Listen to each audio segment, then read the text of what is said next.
Okay, here we go. Welcome back to Lit Friday, Augustonians. Autumn is upon us, and I know some of us prefer hot weather, but we all need a break from this heat. If you are new to Lit Friday, my name is Jessica Lene, literary curator at the August Wilson African American Cultural Center. Lit Friday is a monthly digital program where I curate and host writers, thinkers, and artists of the African diaspora. But before we introduce our extremely honored guest, Brad Walrond, for the evening, let's synchronize our calendars. Our submission window for the Black Bottom Film Festival is still open. The deadline is February 16th, 2024. Visit us online for the details. From September 14th to the 17th, we have our annual International Jazz Festival, world renowned. It's not to be missed. Get your tickets. And then also get your tickets for the September 15th Taste of Jazz Bar Party. That is to celebrate the festival itself. We're going to keep you busy. September 21st, our event, Intermission, the Artful Happy Hour series, is happening. Also register online. And on September 29th, we will be hosting Roger Reeves for Lit Friday.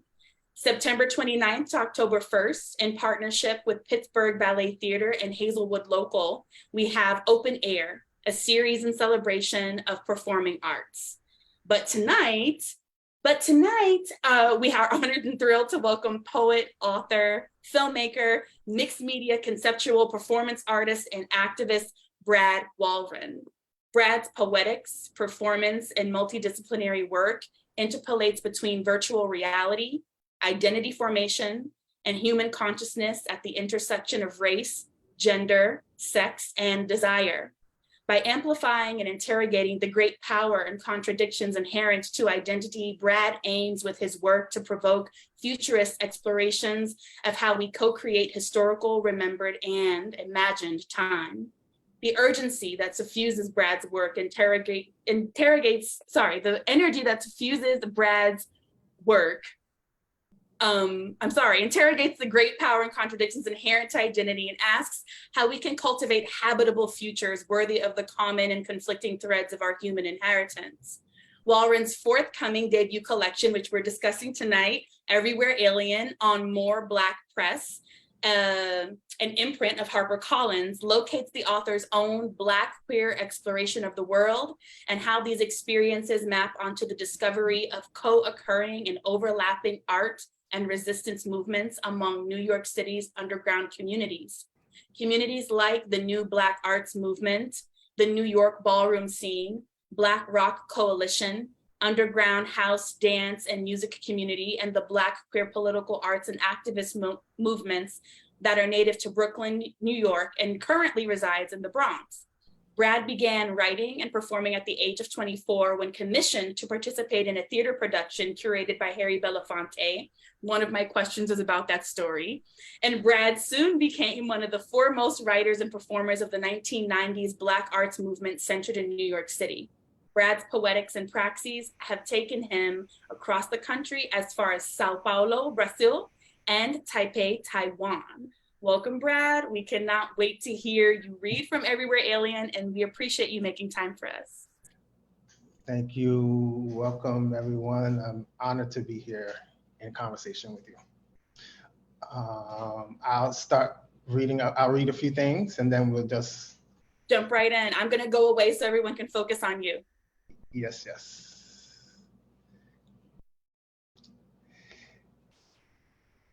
The indigenous. Balls deep in a Flatbush extension. We was born again inside a Jacob Lawrence painting, north of the Mason-Dixon line. Jan Rodriguez, the Dominican love child of a Portuguese sailor and an African woman, is the first verifiable non-Indian to take up residence on Manhattan Isle. Somehow no word obtains for a world of melanin-scarred babies conceived at the back door of consent. Who then are the natives? The ones who give the burros its staples, the Lenape who slash and burn, the ones they slashed and burned, whose offerings we remember, their sacrifice wont to forget. Cushaw squash, rabbit, beaver, prickly pear, popped amaranth, episodial, smoked cottonwood leaf quail, yucca fruit, bitter acorn, blue corn and bare root, domino sugar, Greg Tate, Junior's cheesecake, Ray's famous pizza, roti, Juve, and the Puerto Rican Day Parade, Maduro's, Black Rock Coalition, matzo ball, pastrami, and hot corn soup. Sweet Mother of God, Madonna does not know how to vogue. Sun sidewalks, echolocate, eggshell, Adidas, and beatbox cheekbones, Wu-Tang, Living Color, Tamara, Sandra St. Victor, Sophia Ramos, The Family Stand, Patti Smith, Biggie Smalls, Soul, Sonic Force, Tables Turn, Whip, R&B, ABBA, Afrobeat, and the conga into stiff peaks. Dub beats break rock in a paradise garage. Larry Levan's dance floor wraps concrete round its rhythm. Iron horses teeter, totter, and screech with high gloss hormones and heat. Post-pubescent seesaw, quick witch traps, rough landings. Ambition correlate with rent parties. Slow many run, the Wall Street laundromat pockets pick. The hard-won grit oiled into afros, red-lit inflated egos of would-be matadors. The ear down here is a freestyle cipher streaming lyrics onto the droplets of mothers' dreams. The 3 train is a river, run free in Brooklyn, fed every day by the blood of living and dead God's daughters and sons, dreams wet with want, perish the future every day.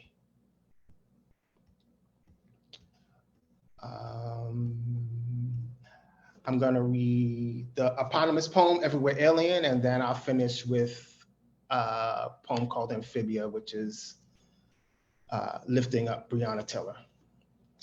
I am unabridged, walk over me at your peril. Your fix broke free. I'm an infinity imbibing time, an ancestor's scribe born without papers, aroused and wet. Whose liquidity am I? I am absolved of gender at orgasm. I engender billions of beings. iClouds are not safe deposit boxes. Google won't have me found. No cookies bear my namesake. No cookies bear my namesake. Nations stymie with a kiss. An empire's progeny infuse the pan sauces that survive. I am the black, called the kettle, just to say I love you and I think you're hot. How high is Colorado really? If they've only now discovered pot is the alchemy of the gods. Porridge is not a medicine, it is simply good for you. I is a divine prototype come up out of Africa. Consciousness is God's multiple personality disorder. We believe belief belies an antonym in lived language. The absence of belief comprises death, bereaved of its metaphysical powers, dead. As in the end of dying, metaphor is magic. Insists illusions beget quantum mechanics. Even now, follow me yet. I have already been all the things I wished I had never been. This, the very definition of ambition, to make yourself a movement. Sans the desire, time is a stretched out, flaccid thing. Drama is aboriginally human. Desire matters our universe. At our absolute best, we are all self-starters, self-inflicted victims of arson. Watch us burn, baby. We are flaming flames, unflappable as the wind. The wind is a pusher, man. Top and bottom are equivalent dimensions. All equilibriums spell boring over and over again. Yes, we are nomad. And normal absents our universe thick with desire, replete with the darkest matter. We are everywhere alien, except in our own skin. And one more.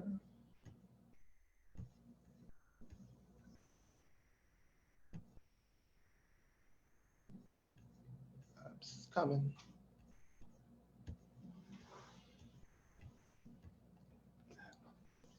I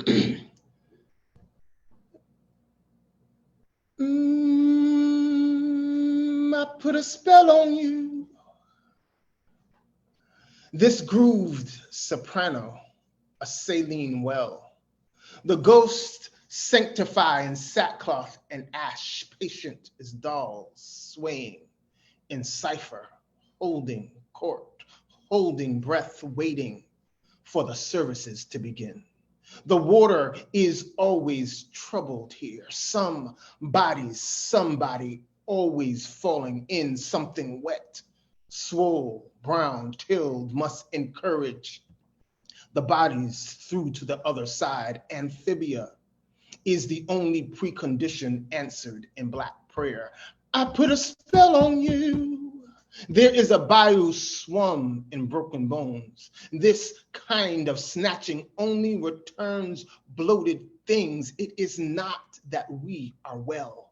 Rather, we've found a way to nurse the only water source in the whale of the unpronounced. History, half erect inside these walls, swells into an abstract, grabs at the throat, any throat it can find, a shrill anoints at the half measure, curdles at half control, psalm all shook, wild as the beginnings of anything formed of too many worlds. Whatever it is, it won't let me hold my peace. It has already survived the demise, the burden, the betrayal, the selling away of all one's beloved. I put a spell on you. Whatever it is, it won't let me. All other life still yet spawn from here. That put pitch, that soot, that ink, that blues, that din, that dust, that sink, that brood is that which had no way to be enough. And to is that which could not have ever been enough, is that which would require all surrender of need, to scout out that which might could hold the prophet inside the promise of more than enough, that terra firma, that counter tenor, that which, whatever it is, must needs be all there ever was, all there ever must, will ever be the trouble. Here, in the absence of all else, planets drown, the undead float inside the terrors of a whole world. Breonna Taylor died again today, slipping through our arms. She's mine, she's mine, she's mine. I put a spell on you. A cry for one mortal cannot sound like this. This sound, the stretch of it, strains into the fissure at the river's edge. This half soprano, half railroad, half voiceover, half afterbirth must be the last early warning siren.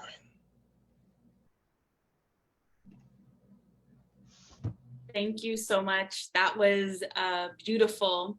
And that poem really, really touched me, not only because it's about Breonna Taylor, but it's the admiration for Alice Smith's vocal explorations. I've had the opportunity to see her live, and the force of her voice will plaster you against the wall when she's singing live.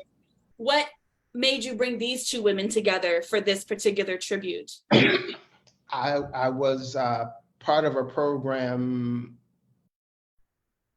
This was during COVID. I think it was the third biennial in Harlem. There's another part to that. It's a particular museum that's run out of Columbia University, and they had a Harlem Renaissance triennial.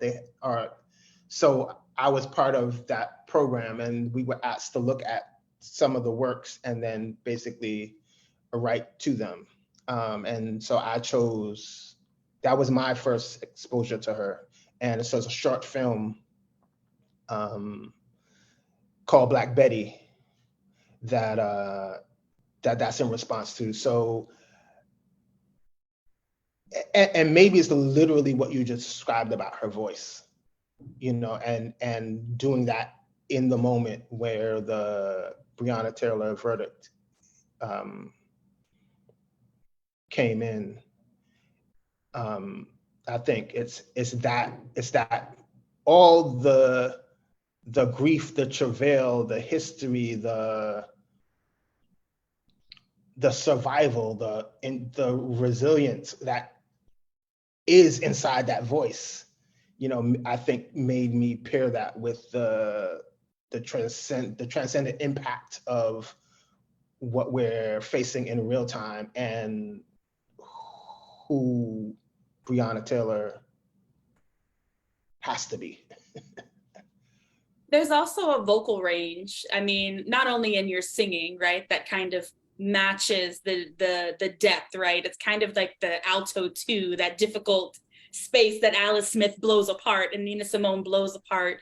It's a part of your voice as well. But there's an oral world in Everywhere Alien. Nina Simone appears, Alice Smith appears. Music is everywhere. And I wonder how you experienced tying your own poetic sense of word choice and your stacking and lining of words with attention to that oral world, this mixture of talking blues and like improvised Black women's jazz. The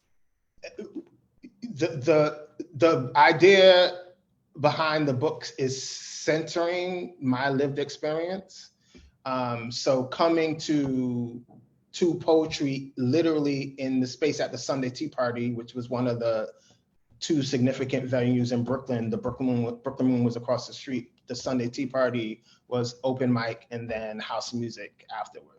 And so just falling into that space, I'm literally inside, obviously, the poetry and learning my voice and, becoming a poet in that realm, happened. But simultaneously, I'm literally inheriting like the cultural river of underground house communities, the Black Rock Coalition.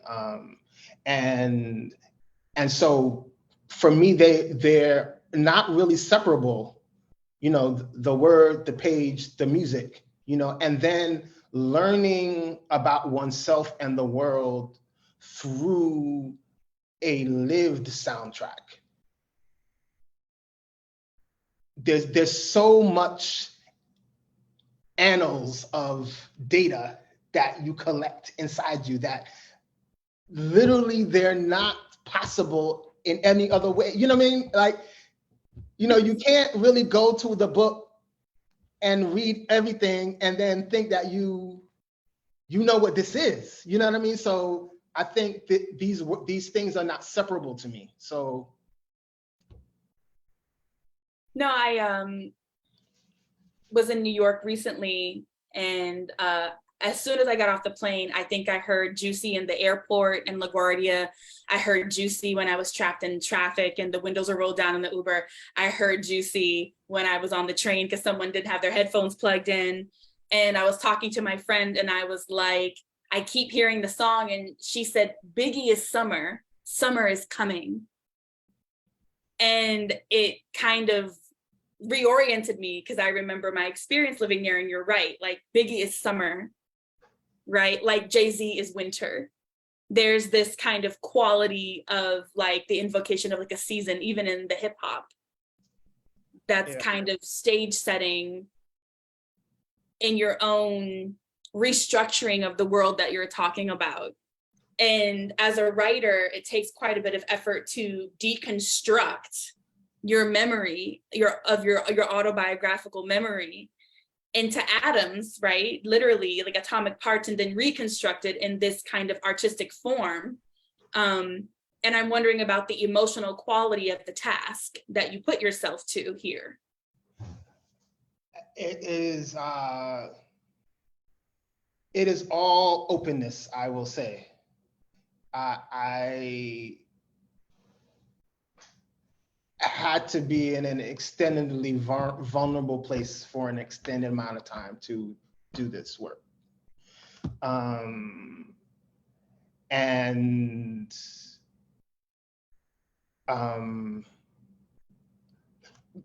Tapping into all the things that are coming to you and coming through you. And, I remember there was, I forget which piece that I was working with, but I felt a spiritual danger, a risk, and my partner had been ordained as a priest. And I remember going to him and saying, okay, I'm about to go into realms that I don't know, you know, and I just need to feel like I have a covering, you know. But like that's what it takes.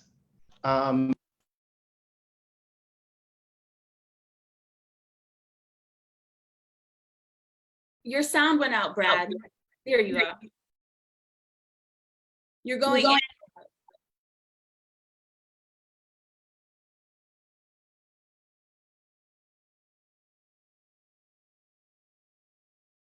Technical difficulties, everyone. Bear with us.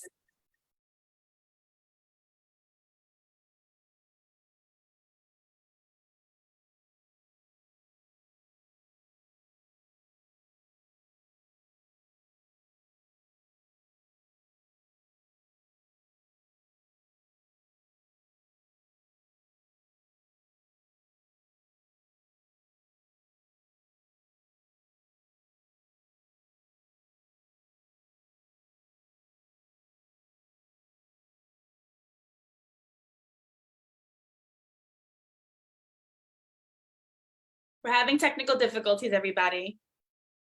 1 second while we sort it out.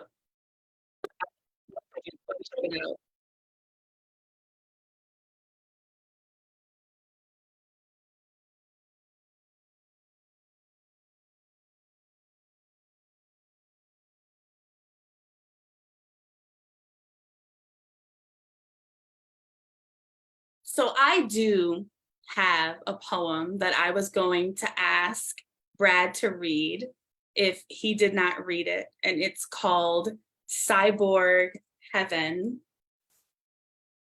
It's a few pages long. You back, Brad?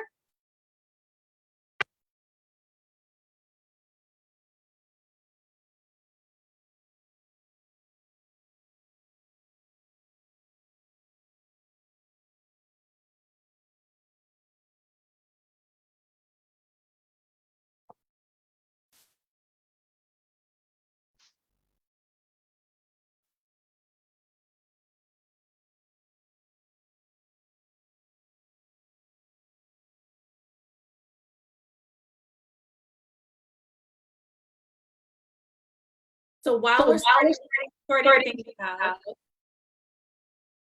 I think Brad may try to make a poem.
Let's see.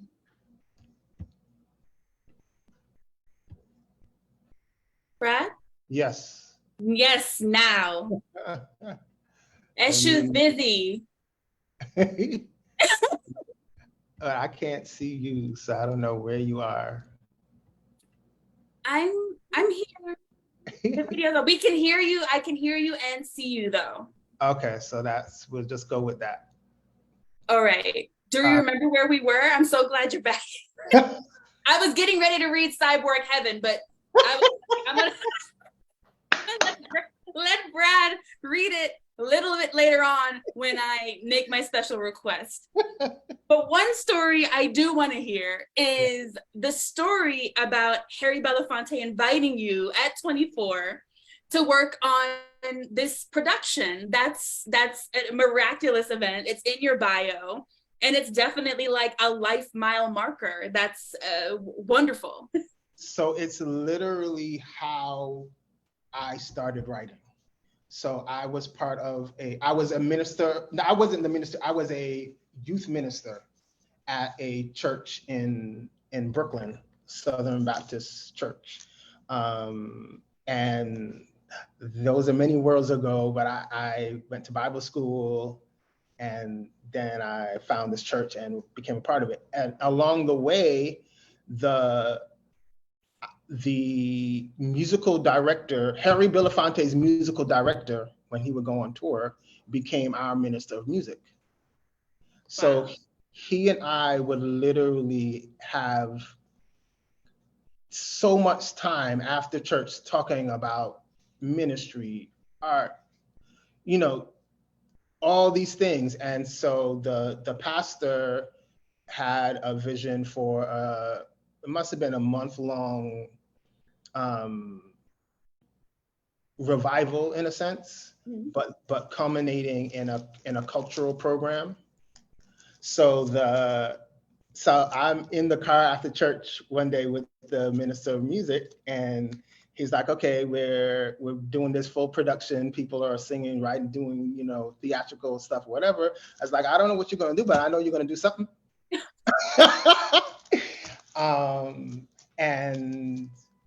And so Harry Belafonte emceed the entire event, and my first poem, which is one of the poems that I was kind of known for when I did shortly thereafter encounter the poetry scene, is called Epic. So it's just tracing it's tracing the transatlantic slave trade, Black music. So that poem is one of the first ones that I was performing when I came on the scene. So that was literally, though, long before I even knew of spoken word or poetry or whatever. I'm creating in the winds of Harry Belafonte in church. In the winds of Harry Belafonte's demands, you are creating on the fly. I love it. But there is something you say here, the word epic, right? And there's a quality of Everywhere Alien that does read to me like epic poetry, less narrative, but in the terms of the lyricism and the reappearance of characters, individuals that are braided into your life's weaving that keep appearing as you go throughout the experiences you've written about. And there's a long historic view. Even when you read Indigenous, there's this incredibly long historic view where you start at the beginning, right? Almost pre-colonization. And then from there, you kind of, it's like a fractal flourish into your presence in this kind of stream of history. And I want to know possibly where you are able to get this long historic view from that you're able to place so clearly into the forms you choose. But then also, I'm interested in knowing how you stay focused. Focused on what? Focused on all of the different parts that you're, because it's almost as if you're at a loom, right? You're braiding in these very fine threads, then you're locking them, and then you braid in more fine threads, and then you lock them. It's like this way of you getting as many colors in as possible. And I would imagine that staying focused and not going off on a tangent may be difficult at times when you're in the midst of editing, writing. Okay, I don't know if I can answer any one of those two questions, but I'm going to try. So I think what's coming to me is the word inheritance, which I think is maybe two words, inheritance and ministry. Like just me, like the whole prophetic tradition, that's part of my entree to words, to language, you know. And so that always lives with me. And then having a call to the ministry as a young person and, you know, pursuing to that to some degree, like that's what I carry forward when I came to my art. You know, so, you know, we look at the sacred traditions and all of what that means as a Black body. And then we encounter house music, right? Which to me almost is like the spiritual erotic analog to gospel music, you know. But then you're literally being read into through your body a whole history, you know. So many of the things that I touched, felt, experienced, it wasn't until later on that you really start encountering the real layers of what's the lineage here, what's the, you know, what's the world, the epistemology here, you know. So I think that's something that I'm always doing, and that's what drives my work. You know, we were talking earlier before, like watching a poem become itself. Yes. You know, that's when you stay open for it. You know, no, I didn't intend to put this here, but the linkages that the poem itself was revealed, calling you toward, gotta go there. I think what keeps me focused is I do feel like I need my work to be legible. I don't want it to be so abstract or so ethereal that you don't know what I'm talking about. And of course, there's moments with that in any work, but I think because I am foraging through so much, I'm not resting until I'm carrying a cord forward that I feel can be understood. It's kind of this very specific space between, you know, Gertrude Stein and Ishmael Reed. Like it's like if you're in a Gertrude moment where it's all parantaxis and just juxtaposition that creates the context and the definition for the word in that moment, then you have this ability to talk long in your work and in various voices as well, like Ishmael Reed. So maybe not a space between, but like an overlapping. And this brings me to ask, who was Brad before the age of 24 artistically? Brad was a church child. You know, gospel music was my threshing floor. You know, it's interesting, like how transcendent, obviously, I think gospel music is, but how intelligent it is. Yes. You know, so like when you're hearing and learning voices and forms of expression, and they literally carry the range of human emotion.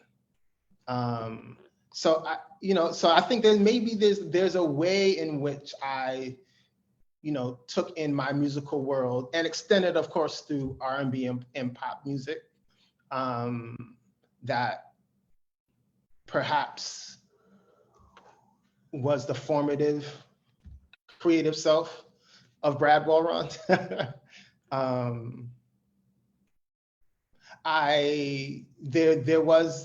There was this big interdenominational church in Long Island that I would go to, and the music was amazing.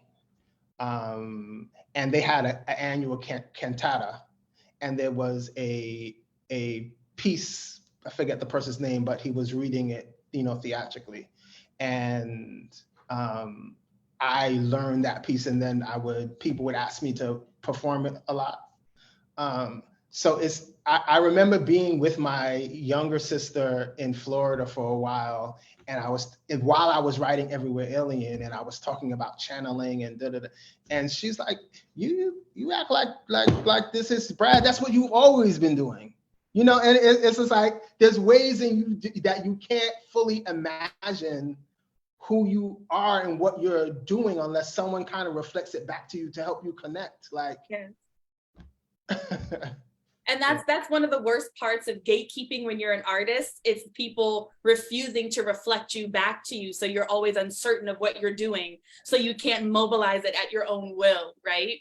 Yes. It's a very important space that you're talking about, having that intimate feedback within a trusting kind of environment. And the idea that you had that before 24 is rich, right? Because I think during those ages, we're all kind of struggling to be like, are you going to reflect me?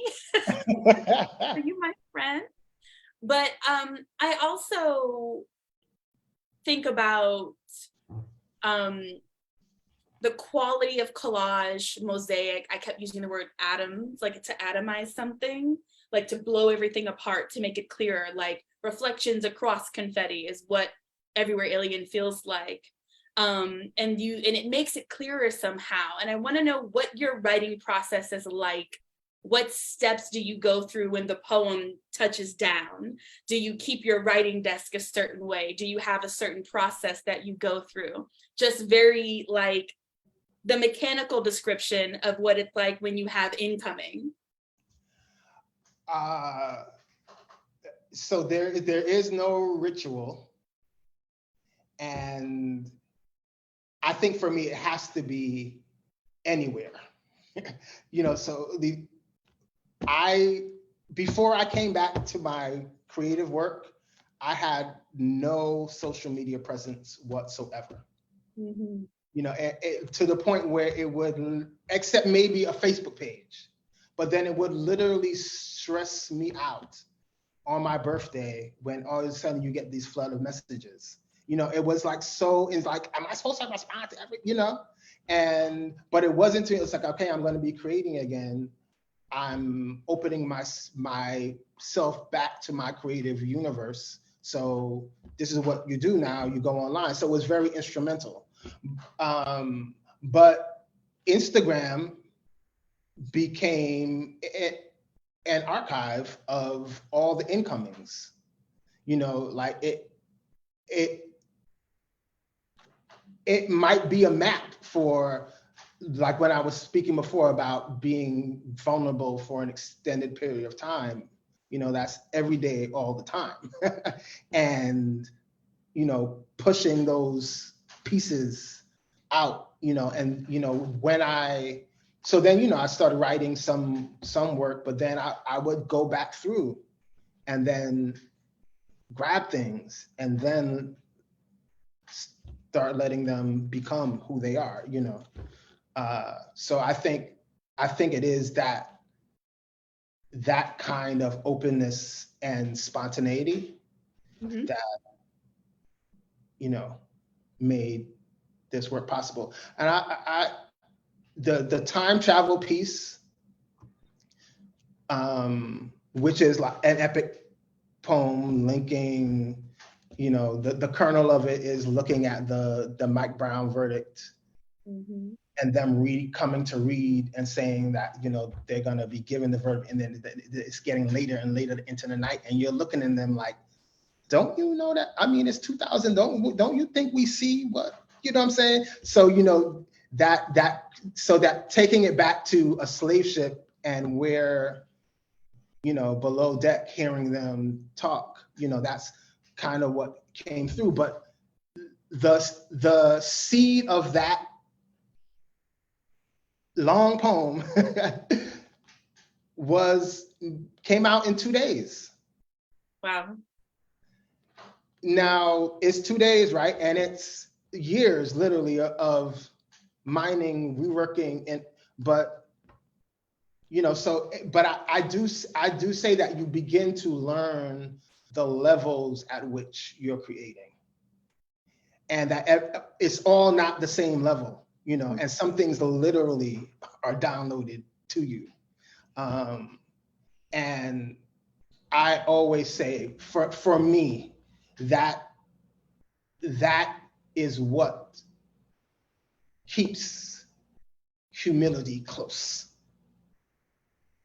The book also reminds me of George C. Wolfe's The Colored Museum, especially the time travel poem, in terms of beginning with a craft that's either the slave ship itself or becomes the metaphor for it, because that play opens on a plane with a stewardess who's literally flying over people, and then there's turbulence, and then from then on you have all of these stories that emerge from this moment that happen in this Bermuda Triangle that they're going through, and then you end up on the other side in a different epistemology.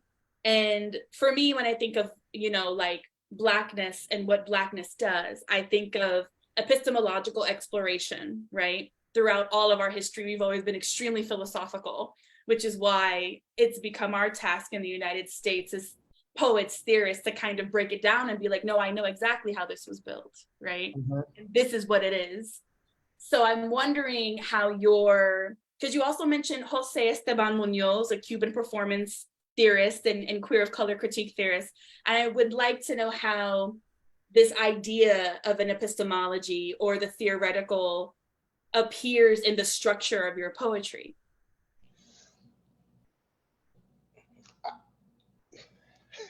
Yeah. Your questions are literally life-giving. I want to know for how provoking and confounding they are. That's what makes them amazing. Because this is Black feminist theory, right? It's in the poem. The way I write the poem is the lived epistemology. The way the poem is written is the theory. What's the theory, Brad, in your writing and Everywhere Alien?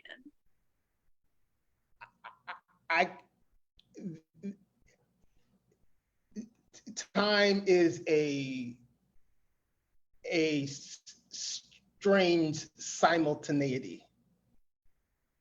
All of it is always present with us, and I think that's maybe my approach to language. It's like, what is here? How did it get here? What does it point us toward? And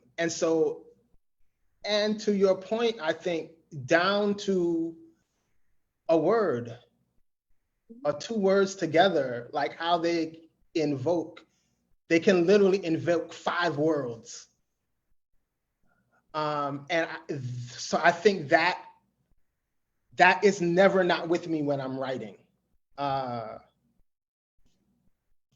I think that's the best way that I can answer. So you address this when you give your notes about your poems, and you talk about your playfulness with contrapuntality. And it's one of my favorite parts. It's the play and the alignment, sometimes in triplicate, and then the play across and within. And when you read straight across in the prosaic form. And so I want to know about form, especially your play with this.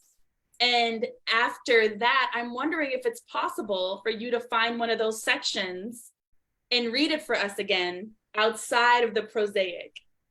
Okay. Yes. So to me, I'm sure that in my formative years, form was not a part of my creative life, period, right? But what I have discovered is that form teaches you parts of your voice that you do not know exist. Whatever that constraint is, it pushes it pushes language that would not be made manifest otherwise. And then you discover the beauty there, the power there, you know. And so that's, and at the same time, I think it doesn't follow anything different than what I'm doing with respect to letting the poem become itself. You know, so if I'm doing that with every poem, it's not that I go to write this contributor poem, you know, it's this language, this content is asking something different. How do I get to it? Yeah. No, your exercise, I had such a great time reading Everywhere Alien that I even started thinking of like poetic forms as epistemology, right? Like what would be the contemporary American epistemology? It would be like a Plutarchian sonnet, like very, you know, like very ordered and restrictive, but if you learn it well enough and you know your slant rhymes and you learn your voice against it, you can slip it, right? And I'm sorry, I asked these questions because I just had the best time. But there's also this combination in Everywhere Alien of refusal and joy together. Refusal as a resistance through looking at the violences in this bold-faced way, despite fear, despite exhaustion. But also there's this joy that's found in community. I'm thinking right now of the poem where the speaker is at a ballroom performance and can feel their mother in the ecstasy and the euphoria of the experience, and how embattled these communities can be based on what's happening politically at the moment, but what they give in terms of a fullness of an array of human emotions and experience. And I wanted to hear you say more about the place of joy and refusal in your book. I'm matching the question with the context that you and what it brings up for me is this is again, I think it's,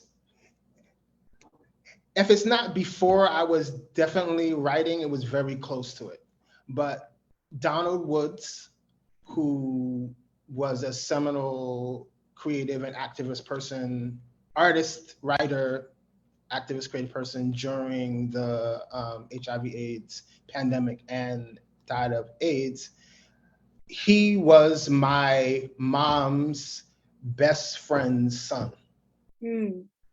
My his mother is my younger sister's godmother. And so I was privy then to backstage to some degree when he died and his funeral. Many years later, I think it's Thomas Glove, is that his name? Could be, but someone wrote an account of that funeral and of Oselda Saint, who was also a queer, seminal, creative and activist in that movement. He stood up at the funeral, and which was anonymizing Donald's queer identity and his dying of AIDS. And he stood up and interrupted the funeral and said, as long as I've known Donald, I have known him to be a proud Black gay man, and he was living with AIDS. And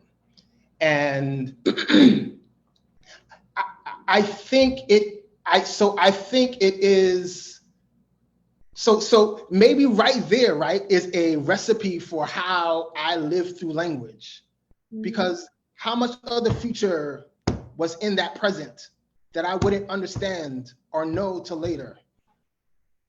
And how much of the past had to be seeded in order for me to even truly contextualize it? But that to be pressed so close against death.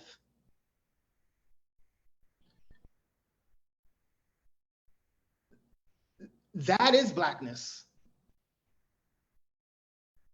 We had to survive it.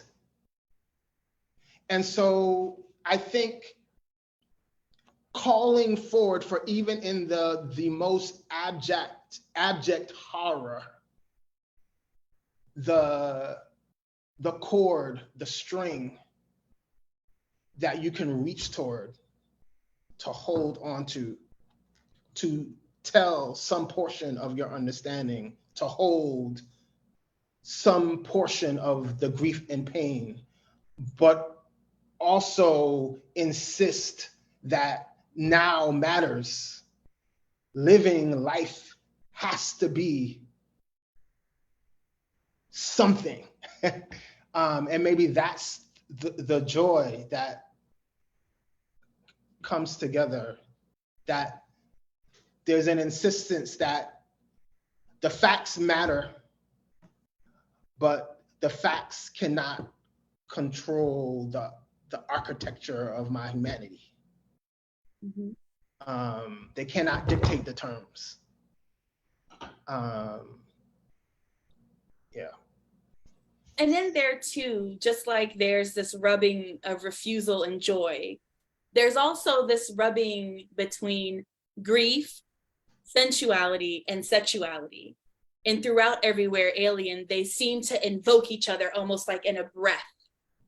And I want to know more about that breath and that exchange, that triangle, that space that's shared when you have the circle of grief overlapping the circle of sexuality, overlapping the circle of sensuality. So one could make the argument that I always knew I was not only straight. I'll say it like that. But I didn't begin coming out until I was in the middle of my creative life inside the New Black Arts movement.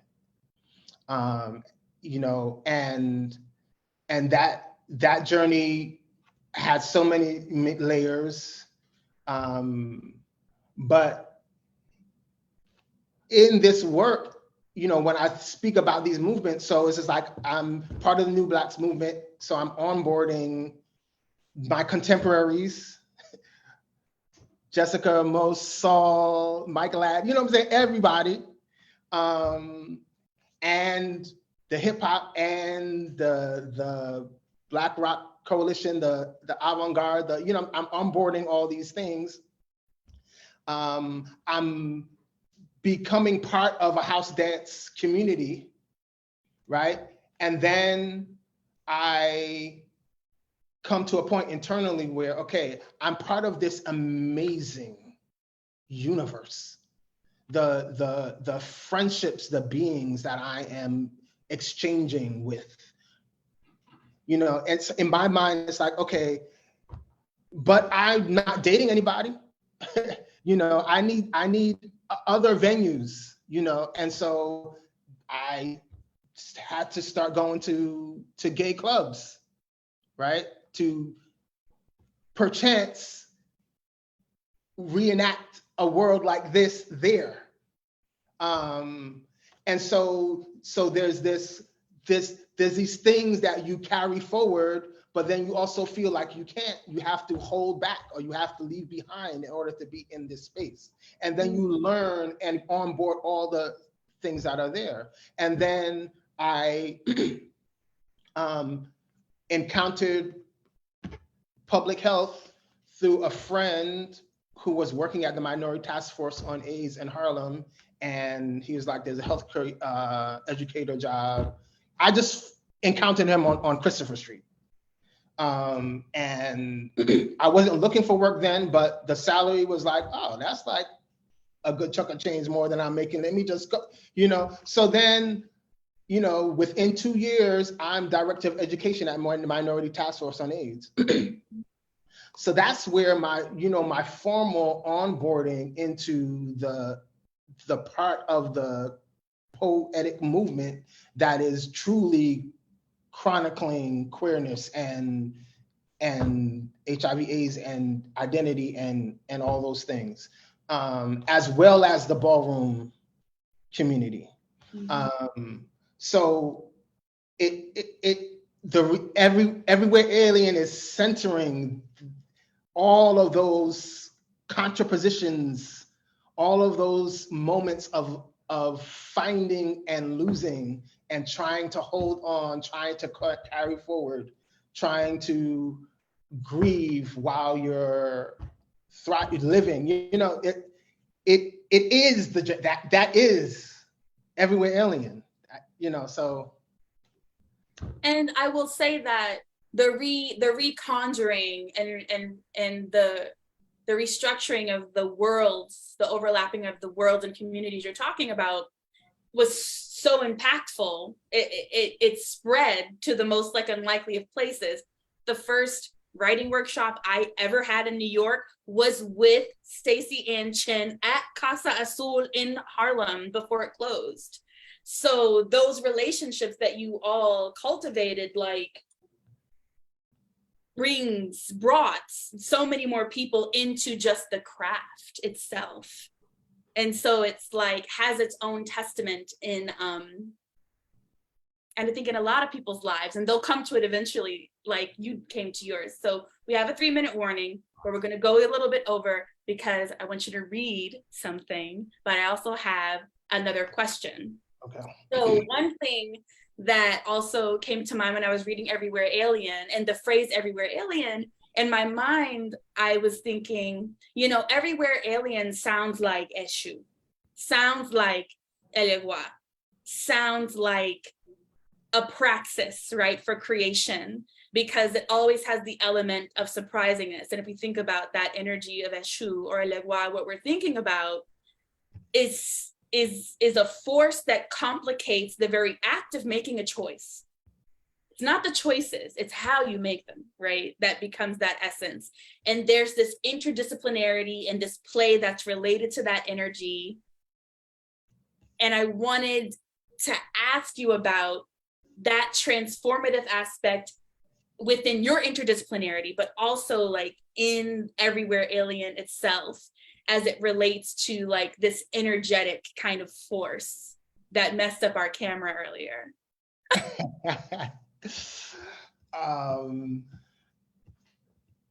Once again, I'm going to answer as it comes to me. Everywhere Alien for me has felt like a force that I found, or that it was made for me to find and to discover, interrogate, embrace, embody what it is, what it could be. And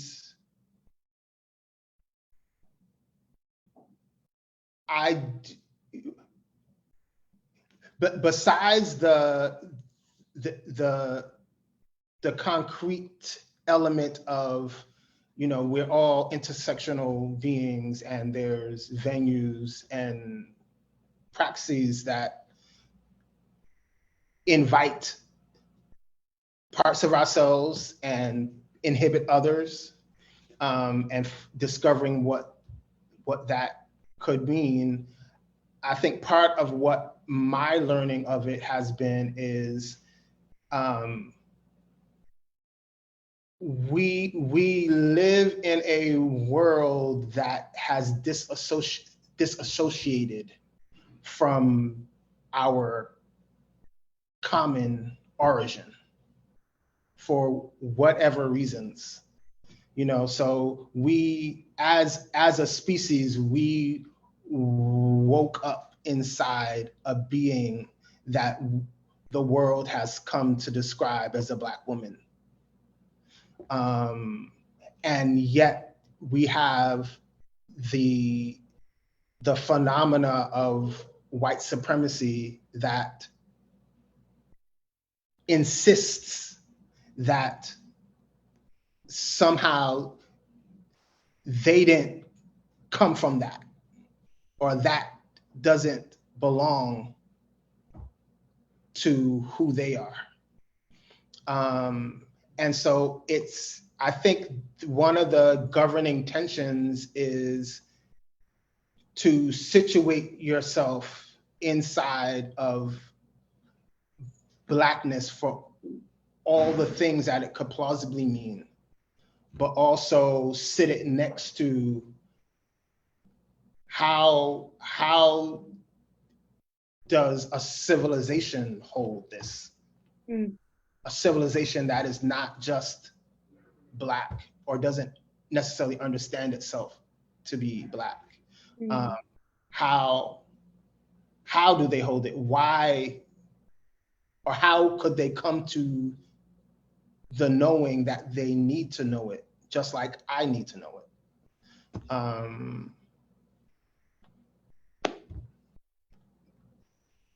That's my best answer right now. Don't worry, when your next book comes out, we'll do it again. So as we close a little late, thank you to Ari, who is our Oz, for her patience. I want to hear Cyborg Heaven. Yes. I'm almost there. I almost read it. Here we go. Okay. How might a poem ever be entered if one insists on living outside of it? As if truth ever estranges from its confession, shut off, attenuated, severed even, from the silence, hoping for a quiet burial of its secrets. Inside the belly of a thing is a body. Touch it. The crushed, fraught grape, the burst skin of an open chalice, the ferment lust routed towards its own becoming swallowed, a delectable and abusable thing. Plain as evidence how hickeys come first, leave secondhand, mapping in an instant the truancy of the desired and its bruised consequence. The possessed remind of their dispossession. The lover, the scorned, incite the tangled algorithms to their dangled non-local dance of the survived. Touch me here. COVID-19, 1980s come HIV 2020, unspell the undercount of the infected and the unbelieved. A mirror referees the chupacabra apart from its chimeric twin, still haunting the old AIDS mausoleum, toggling between pixel and time, betwixt Java and script. New worlds project into and out of the digital forest where screens screen now. As much for the troll as the corona, the drone, the android, the Teletubby, as much as the quarantined. Here in cyborg heaven where we are all only fans of the fat, the femme, the nanosex, the trans, the zaddy, the cougar, the bear, the intersex and the polyamorous, the non-binary codes of the sapiosync and the bisexual algorithms of the marooned. Here, where apples and operating systems bear less and less fruit, more and more seed spill into isolate and heartache, pills pop, crystals smoke, the anxious and the paranoid into novel forms of forgiveness and the unforgiven. Everyone hides behind an Instagram scene. Pandemics push portals onto the outcast fringe of the human condition. Shame and stigma snag right where the shunned escape battered and bruised into their ennui underground. Every box signals a beginning of a turn a twist, an impulse, a tremor, an anguish, a horned head, a taut arm, a wetted hand. Whistle the opened organ, call to task the hardening fruit of the willing and the wild. The object is to get inside, beside, beneath it, get into it, test how the right entrance can make as much noise as the entered. Touch, touch, touch, touch, touch it. Every crevice, every ending objects to nothing. Zoom in, magnify how salt pearl water exudes for you behind the glass,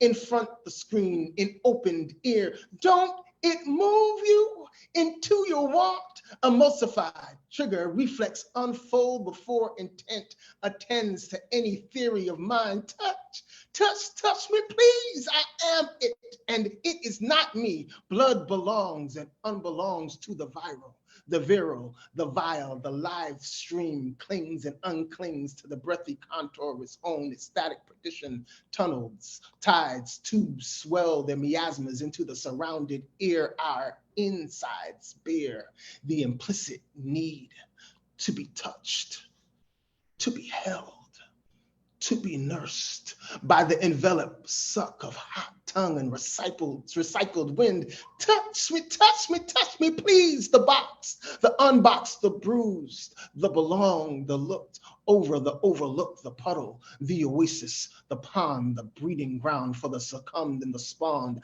the required, the acquired, the healed, the traumatized, the fixed, the fixated, the errand boy, the homing pigeon, the prodigal, and the returned. We are what else besides a meeting ground? Heart, body, fluid, mind. Touch me, please. We're masked, nor rubber can withstand the cover of this blood-born anointing laced to my sins, my heart, my obsessions, my endeavors, my crimes, my longings received, endowed and pressed into beings like me. Touch me, please. The infected, affected, the unadorned, and the adored. Here, every transgression belies the confectioned underbelly to every sacral push and insists we hold on and hold out for something, anything holy, warmed, and divine. Thank you so much. Thank you so much. Thank you for the conversation. Thank you for everybody who stuck with us and who's still with us now. I can't wait to buy it when it comes out. What's the date? Summer 2024. Summer 2024. Put it on your reading list, set a calendar reminder, and keep a lookout. We're so honored to have you. And we're going to say goodnight to everybody now. And we gave you an early taste, so now you have to wait.